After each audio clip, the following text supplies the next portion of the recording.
অনুপ্রেরণার আরেক নাম থটস অফ বিল্লাল ভাই। কন্টেন্ট ক্রিয়েটরের যাত্রা শুরু হয়েছে আমার থটস অফ বিল্লাল আব্বাকে দেখে। ভালোবাসার আরেক নাম থটস অফ বিল্লাল ভাই। কি রে বোন, তোর নিজের কোনো ভাই নাই? আচ্ছা, ভাইয়ের কথা বাদে দিলাম, জামানে তুই অন্য পুরুষের কাছে ভালোবাসা প্রকাশ করতে যাস কেন? অনুপ্রেরণার আরেক নাম থটস অফ বিল্লাল ভাই। ধর্ষ বিল্লাল ভাই, ইনি আবার কে? অনুপ্রেরণার আরেক নাম থটস অফ বিল্লাল ভাই। ও, থটস অফ বিল্লাল ভাই। আরে ইনি তোদের কেমন অনুপ্রেরণা যার নামই তোরা ঠিকমতো উচ্চারণ করতে পারস না? যদি মজা করেও বলি যে আপনাদের অনুপ্রেরণার বিল্লাল ভাই বাস্তব জীবনে একজন চোর, কিন্তু সোশ্যাল মিডিয়াতে এসে তিনি সামাজিক মেসেজ দেয়, তাহলে কি আপনারা তাকে অনুপ্রেরণা হিসেবে ধরে নেবেন? ভাই কিন্তু কাউকে কপি করতে বলে না। বাটপাড়ার দল, তোরা অনুপ্রেরণার নামে করতেছ তেলবাজি। তোদের আসল দান্দার টাকা কামানো, এটাই তোদের কারসাজি। সঠিক বলে। সঠিক কথা বলে টাকা কামাচ্ছে বেশ, লোভে পড়ে এরে কপি করে আবালে বাড়ছে দেশ। কথা বলতে পারলেই যদি কন্টেন্ট হতো তাহলে লোকে যাইতো না প্রবাস। দেশের হাজার যুবক 44 লক্ষ টাকার লোভে পড়েছে, পেয়ে গেছি আবাস। 3 মাসে 44 লক্ষ টাকা ইনকাম করেছেন থটস অফ বিল্লাল ভাই।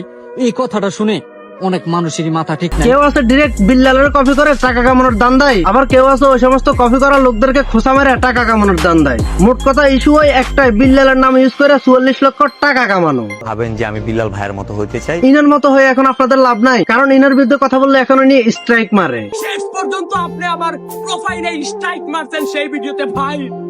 আপনার কাছ থেকে কখনো আমি আশা করি নাই, কারণ বড় সেলিব্রিটি হয়ে গেছে তো তাই। আপনারা হয়তো আমার কমেন্ট বক্সে গালি দিবেন ভাই, বিলাল ভাই আমাকে কপিরাইট মারছে ভাই, এইটা আপনার কাছ থেকে কখনো আশা করি নাই। আপনি আমার আইডল, আপনি আমার বড় ভাই, আপনি আমাকে শাসন করবেন, আপনি আমাকে গলা টিপা হত্যা করতে পারেন না ভাই।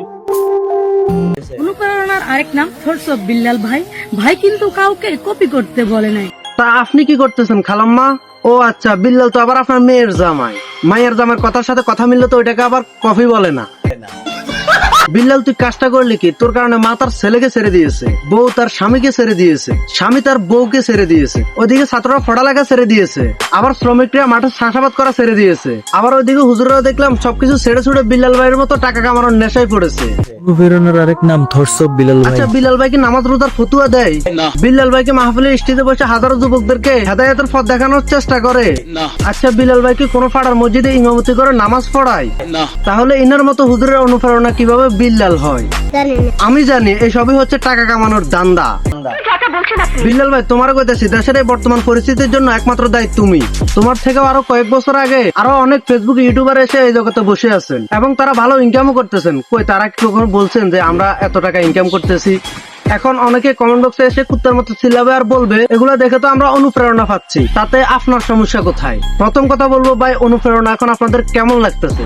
3 মাসের ইনকাম শুনে তুমিও যদি শুরু করো কন্টেন্ট ক্রিয়েশন, আমি এটাকে অনুপ্রেরণা বলবো না, এটা কেবল লোভনীয় মনোবাসনা। আমি যদি রোস্টার কেএস কিবরিয়ার কথা বলতে যাই, তাহলে প্রথম দিকে তার মুখের ভাষা উল্টা পাল্টা ছিল, সাথে কিন্তু ইনকামও ছিল হিউজ পরিমাণে।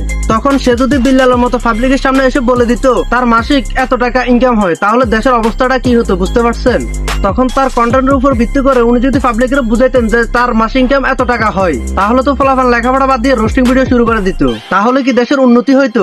বাকি থাকলো হচ্ছে আমাদের বিল্লালের কন্টেন্ট ক্রিয়েশনের জার্নিটা শুরু হয়েছিল থটস অফ বিল্লাল ভাইকে দেখে। কন্টেন্ট গুলো 100% সামাজিক, দেশের মানুষের মনে একটু হলেও নাড়া দিবে, একটু হলেও পরিবর্তন আসবে, এটা আমি মানি।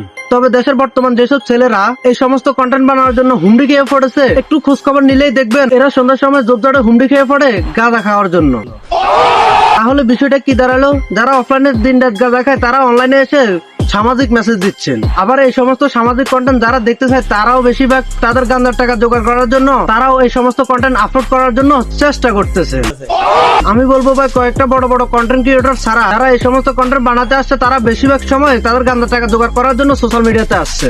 এগুলোর প্রমাণ আমি এখনই দিতেছি। কিছু কিছু ফলাফল ওই যে বললাম না, কপি করে ভিউ কামানোর চেষ্টা করতেছে, আবার কিছু কিছু ফলাফল টাকা লোভে এতই মরিয়া যে কপি করে ভিউ আনতে পারতেছে না, টাকা পয়সা ইনকাম করতে পারতেছে না, তখন সে বিল্লাল দুষ্টি উদ্ধার করে দিচ্ছে, বকাবাজি করতেছে।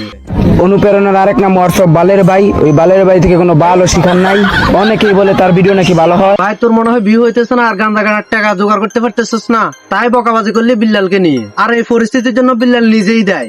সে যদি তার ইনকাম শো না করাতো তাহলে আর এই পরিস্থিতি দেখতে হতো না। ভালোবাসার আরেক নাম থটস অফ বিল্লাল ভাই। মূলত ভাইয়ের কন্টেন্ট দেখে আমি ভিডিও বানাই। এলাকার অনেক মুরব্বীরা বলে না যে সম্মান থাকতে থাকতে বিদায় নেওয়া উচিত, সেটা হোক রাজনীতি কিংবা কন্টেন্ট ক্রিয়েশন। আমি বলবো যে সম্মান থাকতে থাকতে বিদায় নেওয়া ভালো। আমিও ভাই সম্মান থাকতে থাকতে বিদায় নিব, দোয়া করবেন যেন সম্মানের সহিত বিদায় নিতে পারে।